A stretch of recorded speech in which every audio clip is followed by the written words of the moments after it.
Hey everyone, so welcome to my new series of questions and answers. So last week I made a video, actually a few days ago I made a video asking you guys to ask me some questions for me to answer in a video. So if you guys want to leave me some more questions in the comments below on this video, next week's video, second video of this series, I will answer those questions or try to answer those questions for you. So let's get into this. Number one comes from multiple people. They pretty much have been asking me if I will do an unboxing or a review of a certain beta tank. The answer to that is I do not plan on getting any other tanks right now. At least not any small tanks. I might be getting a somewhere around 10-gallon tank if I can find a room for it in my room. But right now I actually have about 3 or 4 beta tanks that have no fish in them, don't have anything in them, that are ready and waiting for fish. So I will not be buying any more small beta tanks, at least not anytime soon. Sure, I will eventually, just not anytime in the near future. Just don't have any plans for it right now. Number 2 here is from Jacob Temple. They ask if I'm going to try and breed any of my betas. I have actually tried and failed about 3 or 4 times in the past. All of my betas have either just had no interest in each other when I tried to breed them, or they fought with each other, and that was with me playing this in advance, or getting everything ready. I just had never had any success with it, even with all my planning that I did. I just never had any success. I will most likely try again in the future. Don't have any plans on it for right now, but in the future, most likely, I will try again and hopefully succeed. Alright, number 3 here. This is from Eddie Garcia Tapia 1212. Sorry if I messed up your name there. They asked if I'll be doing a giveaway. And I do plan on doing a giveaway when I hit 2,000 subscribers, which from the last time I checked, which was from a few days ago, I was about not even 200 away from that. I will most likely be doing a gift card giveaway, which is why I did want to hit 1,000 subscribers. Number 4 here is from Squeaky Squirrel. They ask what I do with all of the tanks that I unbox and do reviews on. Well, there are multiple things I do with them, depending on what tank it is, of course. Some of them I just put into storage. If I like the tank, I put it in my basement for storage. Other ones I have had up for quite some time, or I took down for a momentary lapse, I guess, and then I put them back up again. Other tanks that I really did not like, I returned, and other tanks that I had up for a while and I kind of grew bored of for whatever reason, I actually sold. Yeah, so pretty much I'll put them in storage, I'll sell them, or I will return them. That's pretty much what I do with the tanks that I unbox. Alright, number 5 here is what is a good 10-gallon beta tank filter. That is from Storm Breeze. I have used the Aqueon Quiet Flow 10 with success in a divided beta tank, 10-gallon beta tank before. And then also my personal favorite brand of hang-on bag filters is AquaClear. They have the AquaClear, I want to say it's a 20. That would also be a very good choice for a beta tank. It also has a little bit of an adjustable flow rate on it, and just a little bit. And a 10-gallon tank, that one should work very well as well for you. Otherwise, the Aqueon Quiet Flow 10 is very good, and then Aqueon is a little bit cheaper as well. Then they also asked, this is number 6 here. Storm Breeze also asked if I treat my tanks with anything besides a dechlorinator. Every now and then on my beta tanks, I will use, so I guess you can't see that too well, but it's Tetra Black Water Extract. Use that every now and then for my betas after doing a water change. Otherwise, I just use a dechlorinator, and I personally use Prime, which also does other things besides just dechlorinating your water. But it's an excellent item to use when you do water changes, though. Alright, number 7 here. So I know I'm gonna mess up your name here. Mendian Hutchinson. Sorry, no, that's probably not how you say it. So number 7 is, they're pretty much asking me what I feed my fish. They're having some issues with theirs. I personally just use pellets. My favorite brand is New Light Spectrum. I use actually a couple different types here. So this is New Light Spectrum. Sorry, you can't see that too well. That one is micro pellets. And I also feed actually my fish this one as well, which is a crustacean New Light Spectrum as well. Again, they're micro pellet. Both of those are pretty much the same thing. One's just advertised or marketed towards crustaceans. The other one is for fish.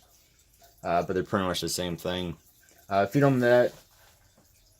Every now and then I will feed mine freeze-dried worms and stuff like that. And every now and then I will also feed them flake food. One of my favorites here is the Fluval flake food. Don't feed them this too often because pellets are a lot better than flakes are. But that is what I feed my fish.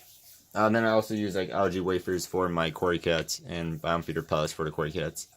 Now if you're having issues with a fish having constipation or something like that, I have heard but I have never used a pea. So you know, like what people eat, a pea. It's supposed to help with constipation. Google how to actually feed them that, because I've never done it and I'm not sure how to do it. But pea is supposed to be good for constipation. And if you're having issues with fish not eating, you can try live food. That usually gets them going, wanting to eat for you. Alright. Then they also asked, what is my opinion on live versus frozen foods? I have never actually used live food, except for maybe a cricket at one point, just to see if my betta would eat it. You know, just a tiny little cricket. So I've never actually really used actual live food though. Frozen food I have used. I've used frozen mysis shrimp, and that was the one I had in my saltwater tank, saltwater fish tank. So that was a while ago now. And then I'd also feed some of my freshwater fish those as well. Now they all seem to love that stuff. But I don't really actually have an opinion between frozen and live. I have heard that both of those are very good for your fish though. Both of them are very good options. Alright, number 8 here is from Stand Up for Christ. They asked if they can have a female betta in with a couple of guppies, a pallades, or some pallades, and a dwarf gourami. Now, being a female betta, they will be less aggressive usually than a male betta. I've actually had one before that was actually the most aggressive betta I've ever had. But for the most part, females are usually less aggressive than males. But you have to remember though, they are a betta, and some bettas are more aggressive than others. So personally, I have had them in male bettas even in with guppies and have had no issues.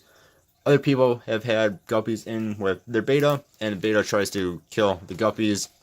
Or you can also have the issue of the guppy picking on the betta's fins. So it's kind of hit or miss type thing. So you have to kind of play by sight, so to speak. So if you want to try it, you can try it and just watch your fish and make sure they're not fighting with each other. But there's really no golden rule on that, I would say.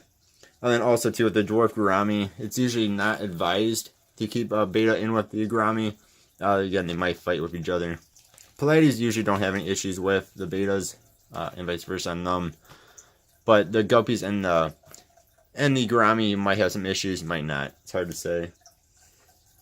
And then they also asked if there are, like, what types of bettas are less aggressive. From what I have read, the short fin variety of bettas, so such as the placket or the king betta, they have been bred more for fighting.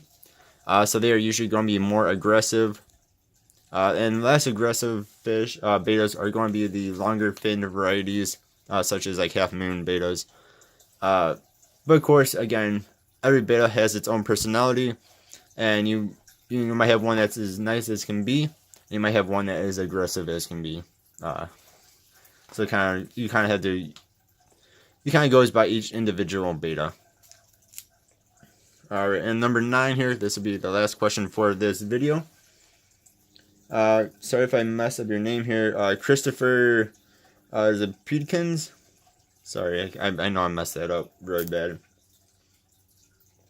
They asked.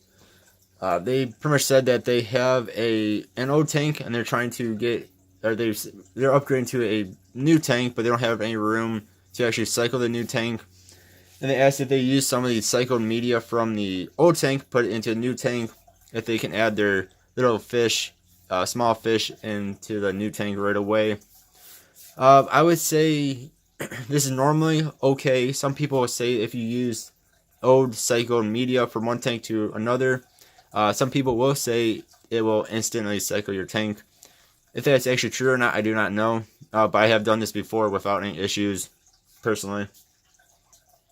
And especially as long as your tank's not crazy overcrowded, I think you should be okay. Just again, watch your fish, make sure they're acting okay and stuff. Might want to test your parameters every now and then, more than you usually do, just to make sure everything is keen and peachy, pretty much. But I would say you should have no issues, but you never know. And then too, of course, make sure your water temperatures are pretty much the same on both of those. They're up to good stuff. Yeah.